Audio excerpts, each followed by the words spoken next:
हाँ, कक्षा 9 के विद्यार्थी ध्यान दें। एक बार फिर ऑनलाइन क्लास में आप सबका स्वागत है। प्यारे बच्चों, आप सबको रहीमदास जी का दोहा पढ़ाया जा रहा था।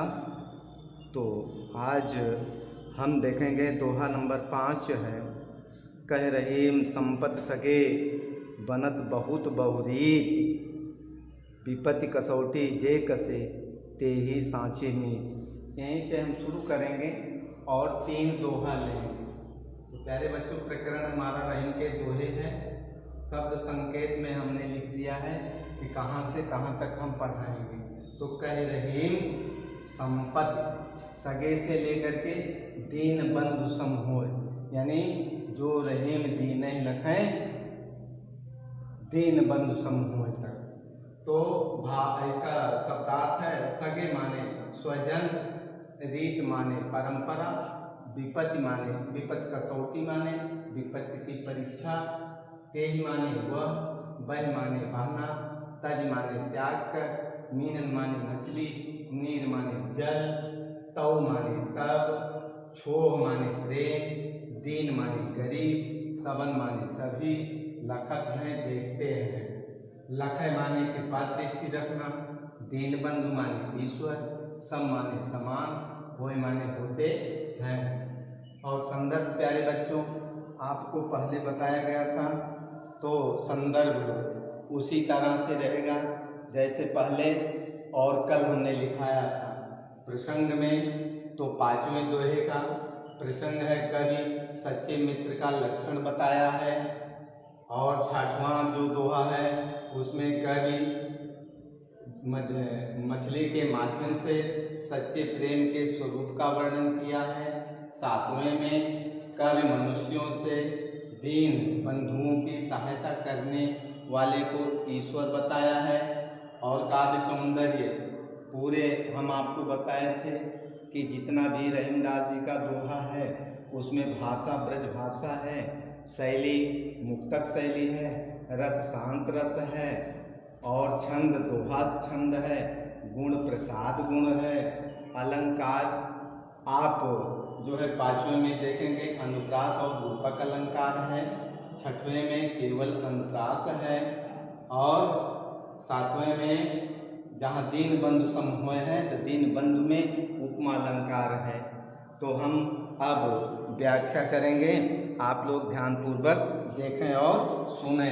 तो प्यारे बच्चों, आज 5वां दोहा है, कही रहीम संपत्ति सगे बनत बहुत बहुरीत, विपत्ति कसौटी जे कसे ते ही सांचे मीत। रहीमदास जी प्रस्तुत दोहे में एक अच्छे मित्र अथवा सच्चे मित्र के लक्षण को बताया है।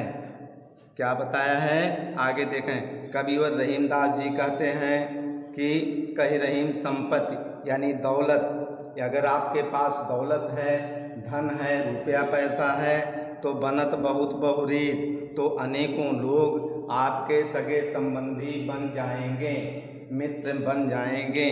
लेकिन जो विपत्ति कसौटी जे कसे, लेकिन जो विपत्तियों में भी हमारे साथ रहे, अधिक समय तक रहे, ते ही सांचे मीत, वही सच्चा मित्र होता है। एक बार फिर देखें, रहीमदास जी कहते हैं कि अगर आपके पास दौलत है, धन है, तो अनेकों लोग आपके सगे संबंधी अथवा मित्र चाहने वाले बन जाते हैं। लेकिन विपत्ति कसौटी जे कसे, लेकिन विपत्तियों में जो आपके साथ रहे, मुसीबत में जो आपके साथ रहे, वही सच्चा मित्र होता है।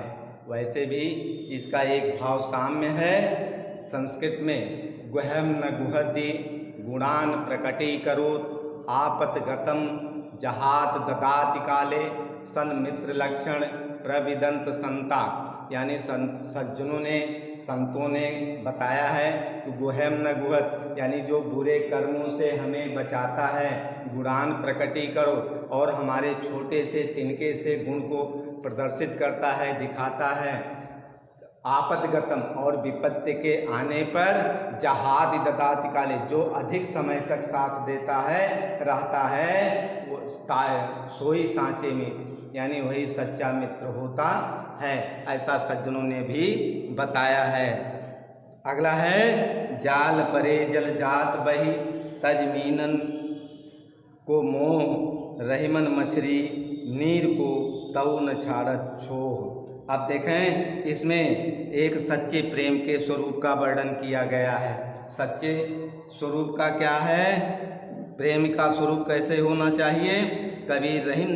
कविवर रहीम दास जी कहते हैं कि मछुआरे के द्वारा जल में जाल डालने पर मछलियों के साथ पानी भी बह करके किनारे आ जाता है, किंतु मछली तुच्छ होने के नाते, एक निम्न होने के नाते, उसका स्वभाव तुच्छ होने के नाते मछली के प्रेम को छोड़ करके वह पुनः छोड़ करके तल भाग में चला जाता है। लेकिन मछली जाल में फंसी होने पर भी जल के प्रेम को पाने के लिए तड़फड़ाते हुए अपने प्राण दे देती है। उसी प्रकार से सच्चे प्रेमी कभी अपने साथी का साथ नहीं छोड़ते हैं, इसके बदले में चाहे उन्हें प्राण ही क्यों न देना पड़े, लेकिन वह प्राण दे देते हैं, त्याग देते हैं।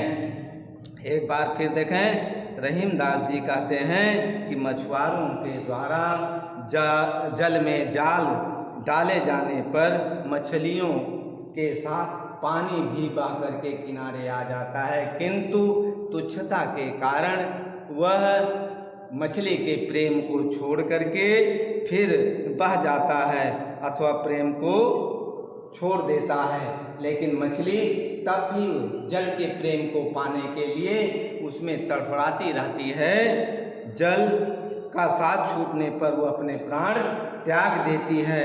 अर्थात सच्चे प्रेमी जो होते हैं वह कभी अपने साथी का साथ नहीं छोड़ते हैं, उसके बदले में उन्हें अपना प्राण ही क्यों न देना पड़े, वह अपने प्राण त्याग देते हैं।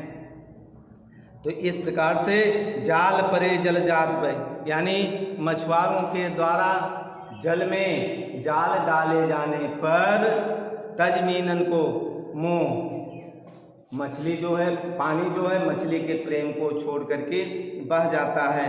लेकिन रहीमन मछली, अंत में रहीम दास जी कहते हैं कि मछली तब भी पानी के प्रेम को पाने के लिए उसमें तड़फड़ाती रहती है, छटपटाती रहती है और अपने प्राण को त्याग देती है। अगला है दीन सबन को लखत है दीन नहीं लखें न कोय, जो रहीम दीन नहीं लखें दीन बंधु सम होय। अब इसमें रहीम दास जी मनुष्यों को गरीबों की दया करने के लिए, मदद करने के लिए बताया है, और ये भी कहा है कि जो गरीबों की सहायता करता है, मदद करता है, वह दीन बंधु अर्थात ईश्वर के समान होता है। रहीम दास जी कहते हैं कि दीन सबन, गरीब व्यक्ति, असहाय व्यक्ति, मजबूर व्यक्ति, असमर्थ व्यक्ति, वह कुछ पाने के लिए दूसरों के तरफ टकटकी लगा करके देखता रहता है, लेकिन उसके बदले में दीन नहीं लखैन को, लेकिन परंतु मनुष्य उस गरीब को कभी देखता नहीं है, उसकी सहायता नहीं करता है। लेकिन जो दया की दृष्टि से, कृपा की दृष्टि से गरीबों की सहायता करता है, दीन जो रहीम दीन नहीं लगे, लेकिन जो गरीबों की दया की दृष्टि से देखता है, उनकी सहायता करता है, वो दीन बंधु सम होय, वह साक्षात ईश्वर के समान होता है। एक बार फिर प्यारे बच्चों, रहीम दास जी कहते हैं जो दीन होते हैं, गरीब होते हैं, दुखी होते हैं, असमर्थ व्यक्ति, असहाय व्यक्ति होते हैं, वह इस उम्मीद से, इस आशा से दूसरों को देखते रहते हैं, लेकिन गरीब को कोई देखता नहीं है। अंत में कहते हैं कि जो गरीबों की सहायता करता है, जो कृपा दृष्टि रखता है, जो उनकी मदद करता है, वह किसके समान होता है? अर्थात ईश्वर के समान होता है। तो प्यारे बच्चों, इसमें आपको बता दिया कि काव्य सौंदर्य तो लिखा गया है, आप देख करके इसे नोट कर लेंगे। और इसके बाद अगर कहीं कोई समस्या रहती है, समझ में नहीं आता है, तो आप हमारे नंबर पर कॉल करके फिर से हमसे संपर्क करके उसे स्पष्ट कर लेंगे। धन्यवाद।